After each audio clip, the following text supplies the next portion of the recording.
Безопасность детей превыше всего. Минпросвещение России после ДТП в Калужской области обсудит с регионами обеспечение безопасности перевозок детей.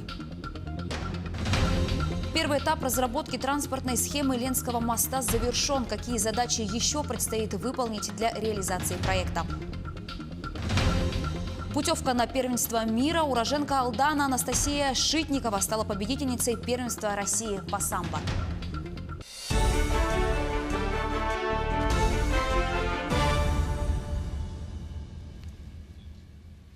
В эфире новости, в студии Анастасия Кобызева. Здравствуйте.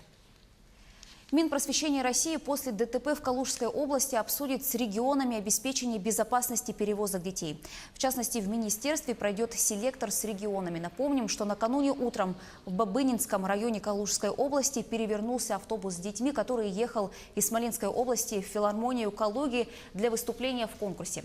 По последним данным, 7 человек погибли, среди них 4 детей. Всего в автобусе находилось 48 человек. Все они получили травмы. По факту ДТП возбуждено 2 уголовных дела. Между тем, аптечным сетям запретят навязывать дорогие лекарства при наличии дешевых аналогов. В Нижней палате парламента создадут рабочую группу по подготовке комплексного закона об аптечных сетях. По словам депутатов, если торговые сети уже достаточно хорошо отрегулированы, то понятие аптечных сетей вообще отсутствует в законодательстве. А значит, что антимонопольная организация к аптечным сетям неприменима. И одна из главных проблем – это засилье на аптечных прилавках дорогих лекарств вместо дешевых. Зачастую более дешевые, хотя и не менее качественные аналоги покупателям даже не предлагают. В рабочую группу по разработке нового закона войдут представители всех фракций, профильных комитетов, а также Минздрав, Минпромторг и общественные объединения. Ростех запустил в продажу телефон с защитой от прослушки. Стоимость гаджета 85 тысяч рублей. Однако в розничной продаже купить этот телефон невозможно. А вот юридические лица могут приобрести любое количество этих устройств. Добавим, что в аппарате установлена операционная система реального времени собственной разработки, очень жесткая и сильно урезанная в целях информационной безопасности.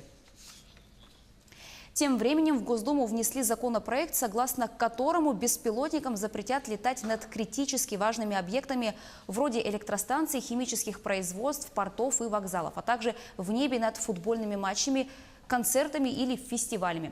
У полицейских и других правоохранительных ведомств появится законное право сбивать или отбирать у владельцев залетевшие не туда дроны. Согласно законопроекту, разрешается подавать или преобразовывать сигналы дистанционного управления и изымать у владельцев всю систему или отдельные ее части. При этом в Госдуме заявляют, что поправки не вводят новых запретов. Их цель – упорядочить законодательство, урегулировать вопросы безопасности. Завершен первый этап разработки транспортной схемы будущего моста через реку Лена. По поручению главы Якутии сейчас ведется работа по включению проекта в федеральный комплексный план модернизации и расширения магистральной транспортной инфраструктуры. Следующая задача – определение объемов финансирования из федерального бюджета. Напомним, что в декабре 2018 года Росавтодором подготовлен доклад в Минтранс России о возможных механизмах реализации проекта по строительству Ленского моста.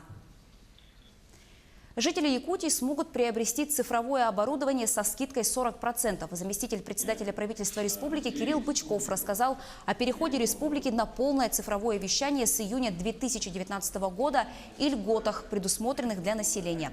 В прошлом году были заключены договоры с поставщиками телевизионного оборудования.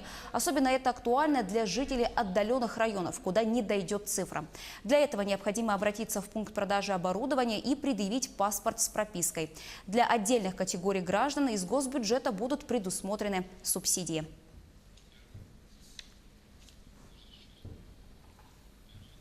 Жители дома по улице Аюнского, 25 в Якутске за 5 лет превратили свой дом в образцово-показательный. Девиз у них один: если не мы сами, то кто еще? Как отказаться от услуг коммунальной компании и взять управление домом в свои руки? В материале Ульяны Шагиной. Еще 5 лет назад 100-квартирный девятиэтажный дом в Студгородке ничем не отличался от многих других домов столицы. Во дворе не было детской площадки, в подъездах проходной двор. Канализационные трубы подтекали летом и зимой, образовывая огромные сталактиты. Жильцы дома все это время исправно оплачивали коммунальные услуги управляющей компании «Северстрой», которая палец о палец не ударила, чтобы хоть как-то изменить ситуацию. Это были страшные, можно сказать, подъезды. Очень много людей стояло на первом этаже. Все было не в очень, так сказать, приятном состоянии для проживания. Тогда жильцы дома решили создать свое ТСЖ. «Северстрой», узнав об этом, развязала настоящую войну с жильцами. Не желая отпускать дом, руководство компании не шло на контакт и мирное решение вопроса. Даже дело доходило до того, что они разбирали действующую консьержную кабинку и вывозили, значит, мусорные контейнера. Очень много времени потратили. Нам удалось все это пройти и создать товарищество. Сегодня дом действительно образцово-показательный. В подъездах чисто, на каждом этаже расставлены цветы в горшках. За порядком в подъезде следит консьерж. В 2016 году отмечали 20-летие дома. Об этом рассказывает большой стенд с фотографиями и памятная СРГ во дворе дома. Летом детвора играет на своей детской площадке, которая, кстати, появилась благодаря выигранному гранту «Народный бюджет». Сумма гранта составила 500 тысяч рублей. Мы с теми, кто выиграл в этом году грант, скооперировались и все вместе нашли одного поставщика и оборудовали нашу детскую площадку именно так, как хотим мы. Председатель ТСЖ Айталина Егорова, медик по образованию, в дни карантина кварцует коридоры, также договорилась с частной медклиникой, которая проводит первый этап диспансеризации. Мы занимаемся там спортом. Если надо кому-то массаж, мы вызываем массажиста. Сейчас как раз карантин. Во время карантина нечем заняться детям, приводим детей своих. И тут у нас вахтерша, учитель, бывший, она дает тоже консультации и все такое. Многое зависит от председателя, говорят жильцы дома. В 2015 году смогли приватизировать придомовую территорию. Теперь там стоит киоск по продаже овощей и фруктов, а на доме повесили большой рекламный баннер. Все это приносит дополнительный доход дому. На благоустройство двора мы ни копейки не собираем у жильцов.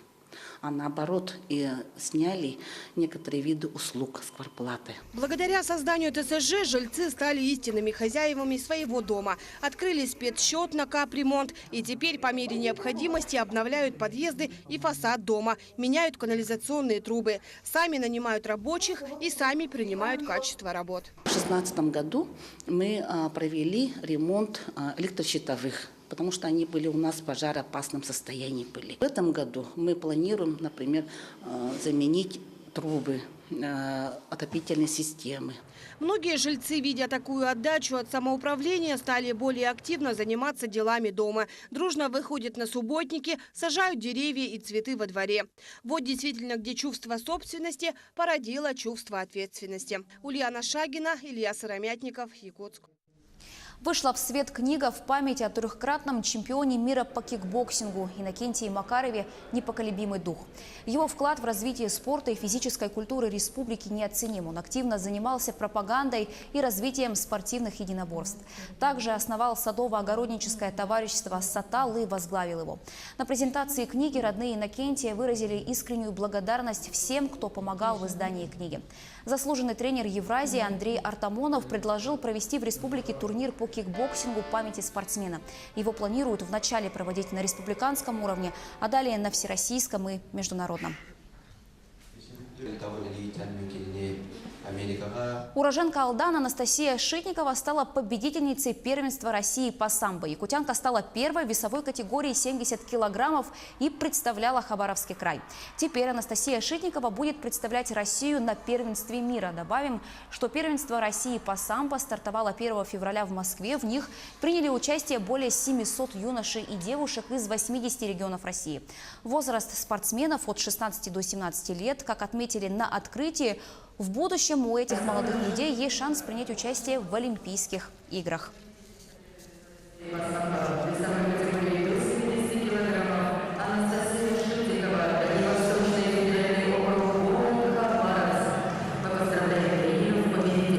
Данное первенство является отборочным этапом для формирования сборной России для выступления на первенстве Европы и первенстве мира по самбо.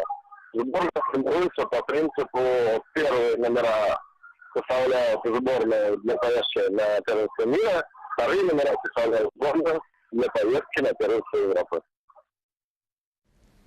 К этому часу вся информация. Еще больше новостей на наших официальных сайтах як24.ru и nvk-online.ru. Оставайтесь с нами.